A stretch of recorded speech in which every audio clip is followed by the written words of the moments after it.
Hey everybody, I'm Hudson Phillips. I'm the writer and producer of the movie This World Alone. And as we've been doing lately, interviewing a lot of these authors that have contributed to our new anthology book, which is called After the Fall. It looks like this. Nathan, you haven't received your copy yet, right? Because we ordered author copies for everybody, and Amazon is taking forever for everybody to get their copy. And I can't wait for you guys to hold it into your hands. But oh yeah, I'm here with Nathan Cabaniss today, one of our authors.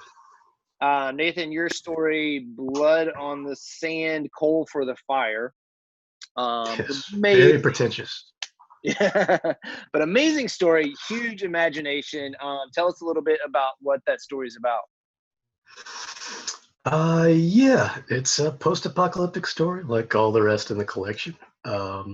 We meet it takes place like 160 years after some event called the Burn, which we assume destroyed all of civilization as we know it. So we meet a pit fighter named Axel, who's sort of carving his way out in this cannibal town. During one of his fights, the town gets attacked by some sky pirates. They level the town. They recognize talent when they see it. They offer Axel a job. He says yes, because being a sky pirate sounds like that'd be a pretty awesome job. So once he gets aboard, he finds out they're keeping a girl on deck they found wandering through this devastated town, and she's got these sort of moving, almost living tattoos on her skin. It turns out that they're a map to some fabled sky city, which supposedly a bunch of people from before the burn, before the world ended, went up there and are sort of living in peace and harmony and luxury. And so, yeah, then things get weird. As if they weren't weird to begin with. Yeah. Right. But that gives you a great example of just how much imagination is in this story and how much world creation, and just because you go from this this kind of desert community of like this Mad Max kind of world, and then you go to sky pirates, and you've got all this kind of magic and sci-fi and everything kind of world together. Where does that come from for you? Is that a very natural place that you live in? Big imagination, big world building? Is that something you have to work towards? Where does that idea for a story like this come from? I feel like it's a very nice way of saying, so what's wrong with you, really? But yeah, no, I don't know where it comes from. I try and read a lot and watch a lot. You know, one of my big influences, Alan Moore, famous comic book writer, always said, you know, it's better to read many writers because you're always going to be influenced by what you read. So better be influenced by, you know, like 50, 60, 70, 100 writers instead of just one or two. So I read a lot, I watch a lot, and somehow it goes up here and gets mixed up and comes back out in crazy things like this particular story. Yeah, I think that's awesome. And it definitely it's a kind of big twisty turny kind of story as well. And this was actually, your story was the first submission that I got and read. And it's what gave me hope that, oh, this is going to work. Like if we get, you know, even stories half the quality of this one, then this is going to be a really cool anthology. So it really opened up what this could be to me. And we very much got a lot of great submissions, but I think this will always be one of my favorites because of that. So tell us a little bit about your writing journey, where you came from, where you first got the writing bug, and kind of what you've done up until now. Oh man, it's a long and winding road. But yeah, I've been writing pretty much ever since I was old enough to hold a pencil. So like I was always, as a kid, writing and drawing my own comics, doing picture books, writing stories. You know, at school, my test scores were always kind of, it could be up and down, but the essay scores always got high grades. So it seemed from a pretty early point that there was something to this writing thing. So yeah, in high school, I got into filmmaking and films. That was my focus in college. Made a bunch of short films, had the time of my life. And I graduated and realized there wasn't really a need for that or at least in a way that was financially rewarding. So I had all these ideas for short films that I wanted to do. So I decided, well, I might as well just write them out. So I wrote them as short stories with no idea what to do with them. Then, yeah, a couple of years later, I just randomly sent out a story to a publisher. I don't even think they were taking unsolicited submissions, so I don't know what I was thinking. But it worked out, and it got published. And oddly enough, that collection, the first collection I was in, another one of my biggest influences was Michael Moorcock, who's a big science fiction fantasy author. And he wound up being in that collection as well. So I Wow. was alongside one of my literary heroes for my very first thing. So yeah, I did that for a while. I would send out short stories because I had some degree of success at it. I was like, oh, well, I guess this is what I'll be. I'll be a prose writer, and I'll write short stories and novels. Hmm. Got put out a collection of short stories a few years ago called Mares in the Night. Was in a bunch of other cool stuff. But yeah, about I guess 3 or 4 years ago, I got bit by the screenwriting bug again. It's like I really want to get back into script writing, and had a lot of fun with it. I forgot how much fun screenwriting can be. So I've been mainly focused on that. I wrote 2 or 3 scripts in pretty quick succession, and some cool opportunities have come about because of that. So we'll see where it goes from here. Yeah, no, that's exciting.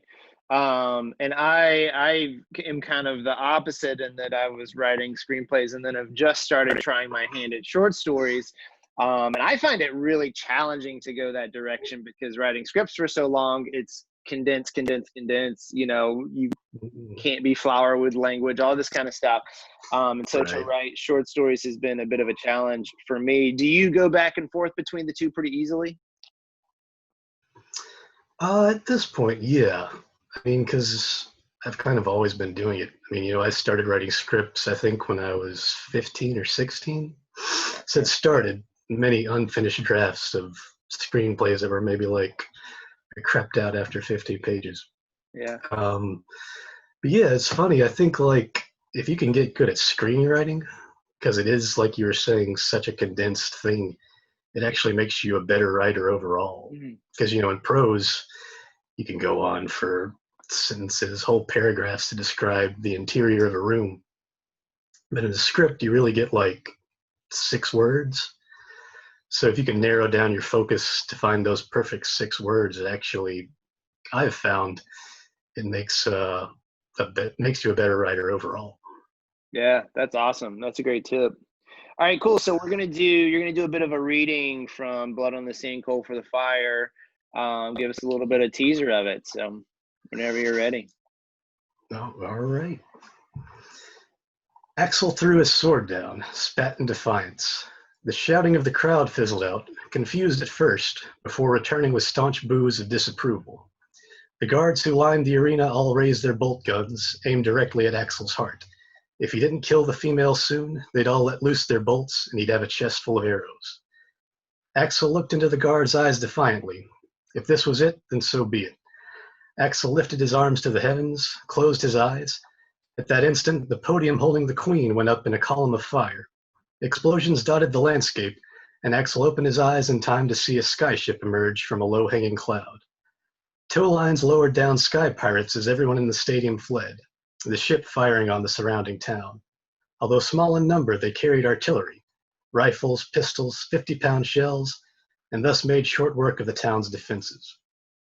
The pirates flooded the stadium, cutting and shooting down the guards with ease, the bolts of their crossbows doing little against the pirates' heavy leather jackets and automatic rifles.